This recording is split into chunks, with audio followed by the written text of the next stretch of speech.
can be mind-blowing if I think about it from time to time. It's beyond like a dream come true. I mean, I remember one time it was either my mother or somebody else when I was like going into debt, and I went to school for graphic design and I was teaching, but I always had this passion for these weird paintings, and she's like, what's your dream? What are you really trying to do? And I'm like, I just want people to care when I draw something.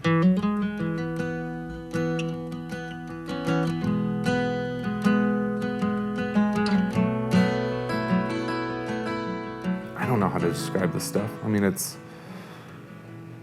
a lot of monsters, a lot of fuzzy little things. Yeah, it's like psychedelic, stony cartoons. I do kind of gig poster stuff, and then I sell my own art. Lately, I've probably been more inspired by my children and childhood, and I've probably toned it down, but I've always been, you know, even as a gig poster artist, I've been a little softer, a little more whimsical, a little less TNA and skulls and that kind of stuff. I'm a little more psychedelic cartoon. I'm still a cartoonist. I'm still inspired by Jim Henson and Dr. Seuss and all that stuff. You don't know.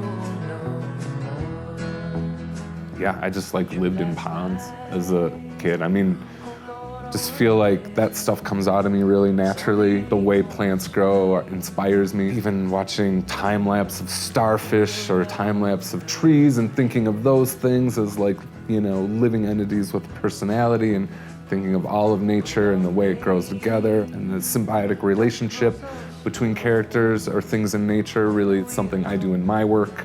You know, all my animals have a little bird living on their horns or a little guy in their pocket, and they're eating a fruit off of a nearby tree that's, you know, showing them some enlightenment or whatever it is. It's all definitely stems back to my childhood in Wisconsin. I did a lot of printmaking in college, along with the painting. And the screen prints is just a great way to, like, I could give them to people. And even back then I would do them all in different colors and figure out, just enjoy the process and see what came out of it. So screen printing has its challenges and its limitations, but that's why I'm continually drawn to it, because I can make kind of unique work. The inks have a texture, there's something to it. It's not just a printout, but I can get a lot out to a lot of people. And there's a lot of people that want it, and that's great. I want them to have it to some extent. I want them to be jonesing just a little bit, but I want them to have it. I've lived in some other like really secluded places. When I really got going in posters, I lived out in the boonies near Sequoia National Park. That's why I painted like Branch with Birds and calmer pieces. Spring Swing came out of that period.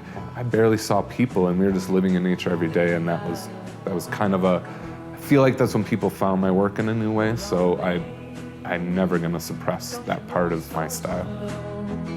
I find that my artistic inspiration as a child is more like limited and pocketed than a lot of my contemporaries. Like, I found Garbage Pail Kids, so I'd buy all those to find all the illustrations. I didn't skateboard, but I got my friends' catalogs, and I would just pore over those catalogs. In high school, I even got the first Art of Rock catalogs, which were catalogs to buy reprints of the 60s posters. Other than that, my inspirations are like real basic shit, like Seuss, Fraggles. First band that really gave me my shot at this whole scene before there was any reason to really hire me was the Black Crowes, and they were one of my favorite bands growing up. And so it was just kind of a dream come true in the beginning. And I put everything into that for a while and realized, oh, I need to work for a lot more bands to make this a career. It was like all my dreams came true, but then none of the finances really made sense yet. I started working for the Fillmore out in San Francisco, who was responsible for some of the best posters that I was like inspired by from the 60s. So having both those jobs in tandem beginning in my career was just wonderful. When I first started working for Widespread Panic, they were one of my first screen print posters, and they were certainly my first sellout for me. Like when I sold my artist edition, I think it was only 50 at that time, but I sold them all in a day, and I'm just like, whoa, this is something. This is a scene. The show is the night before Widespread Panic 2 at Red Rocks, and I did a poster for that. So I've probably been doing stuff for them for about, I don't know, 8 years, and I've done some album covers for them, and they're a huge client of mine, and I've done a lot of Dead stuff in recent years as well. I gotta mention Dinosaur Jr. too. They're big for me as well, and their management is shared with schools a little bit, so I think there might be a connection there, but doing some of those album covers have been just nice exposure to a different audience.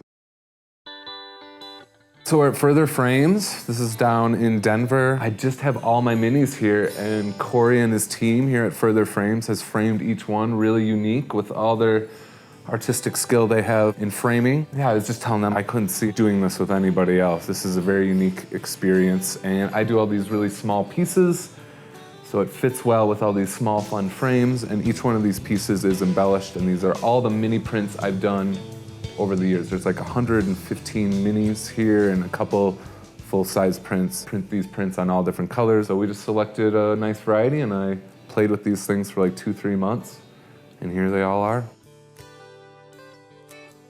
I mean, I started as a collector in my early days of going to concerts and collecting posters. Actually, I got kind of sucked into the vintage scene first.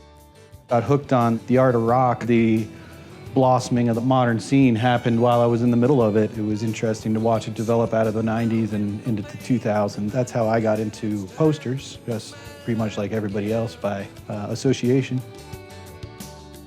Like Mark was saying, we mix really well, for one. I like his playful style, and I have frames that I don't get to use on a whole lot of stuff that I get to use on his stuff. Tonight's gonna be an awesome showcase of that. I'm really proud of being able to see 127 of his minis all framed up. We didn't hold back on any of them, and neither did he.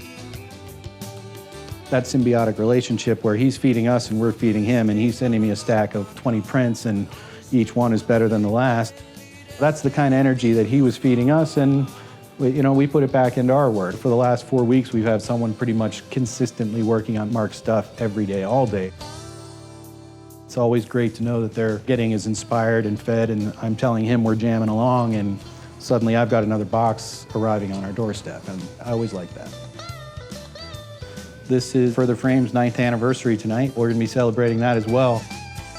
These are my people, they're all giving me good vibes, coming here, giving each other good energy, and I think this show seems like that vibe is really strong right now, so that's cool.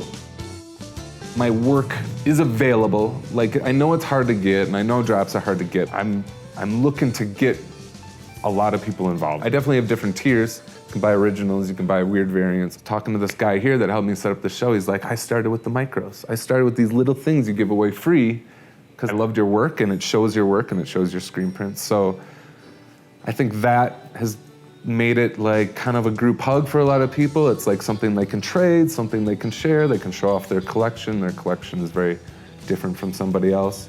And I think the style of work and the tone of the work has kind of brought a group of like-minded people together in some way.